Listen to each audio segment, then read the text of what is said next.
Hey guys, welcome back to our YouTube channel. In this video, I'm going to be showing you how to do two separate projects. The first one, we're going to be replacing a 4x8 pressure treated support post. And the second one is replacing a linoleum floor in a small bathroom. Please stay tuned and continue watching until the end so you won't miss out on any details of how you can do this.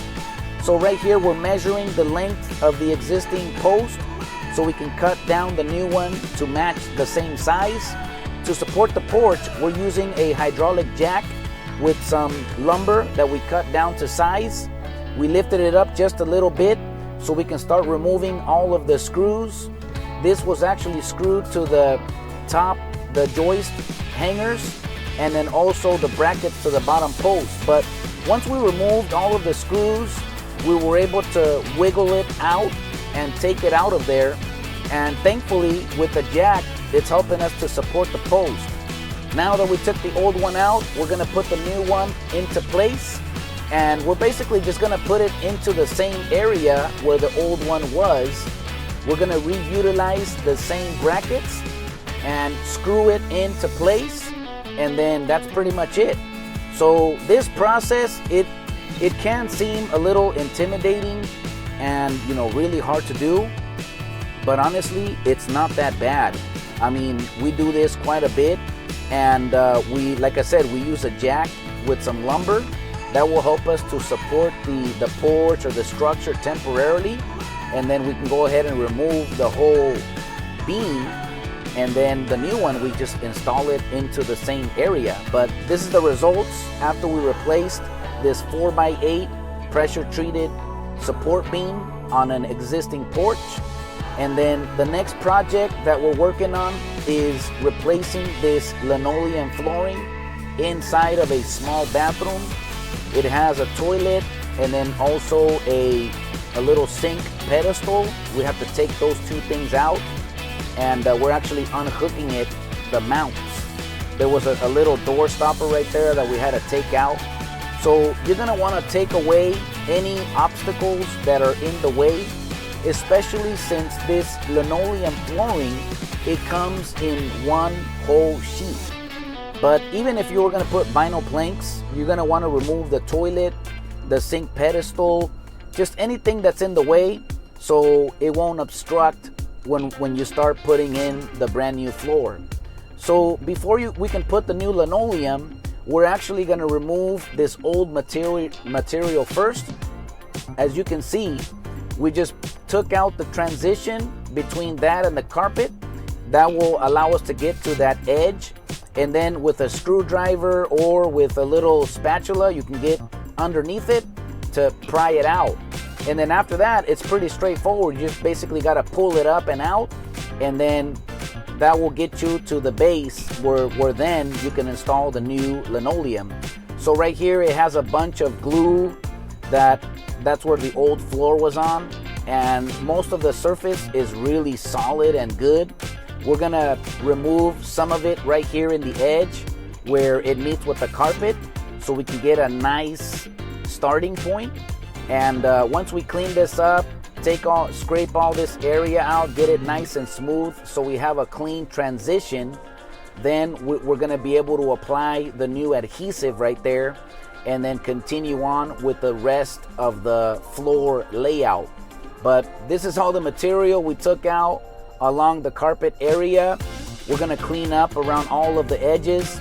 We already took out the corner round that went all around, and just trying to get everything ready so we can present the new floor. This is the brand new linoleum flooring. You can find this in your local box store, or you can even try Amazon. They have a bunch of colors and options and layouts. We bought a roll of this which measures 4 feet wide, and we just cut it down to size. This is like a little L-shaped layout, so it's pretty straightforward. And the adhesive, you can actually find it right there in the same place where you got the rest of the linoleum flooring. And we're just using a little tray right there with a spatula. You can spread it around nice and even everywhere. So we had to cut out a little bit of obstacles that were right there protruding, but once we took that out, we can go ahead and start putting the glue. We're actually going to start at the farthest end over there where the toilet was, and we're going to start at that point, put the glue adhesive down, and then directly on top of that put in the new floor.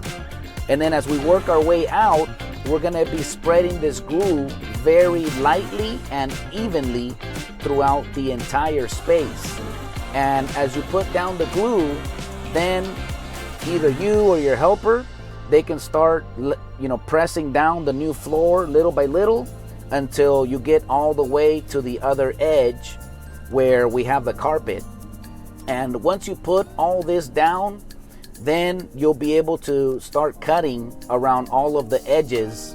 You want to make sure that you always have some excess material. You never want to be in a position where you have just enough or you cut it a little bit too short and then you have like a gap issue. So what we did is we made sure we had some excess around all of the edges, and then afterwards, once we glue everything down or press it in, we can just cut out all the excess material and just start working around the corners. And there's a door trim right there that we gotta press it in there. But thankfully, this new floor, it turned out amazing. And this is after we installed all of the floor, and now we just gotta get to do all the little details. So we're cutting down a few of the strips around the edges.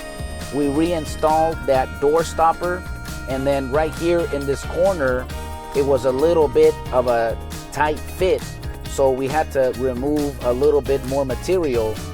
Then afterwards, we have a roller, and that heavy duty roller, you can basically press all the floor down, and that will make sure to remove any bubbles or any waves or whatever, and you'll just have a nice, firm, smooth surface. Now, after we got all the floor in place, we can continue to install the corner round with some finish nails. This was the same material that we took out for the floor. And then after we put the corner round, you can go ahead and install the toilet, and we're just gonna put this pedestal back in place. And at the very end, you'll want to put some caulking for the bed and bath around all of the corner round, and also the pedestal, the toilet, where the shower is. So pretty much everywhere where the fixtures meet and touch the ground, you're gonna want to apply some bathroom rated that caulking, and that will seal up the floor everywhere. So just to make sure that no water can get in and out of the floor space. But that's pretty much the entire process. I hope you liked this video. Consider subscribing to our channel. May God bless you, and I'll see you on the next video.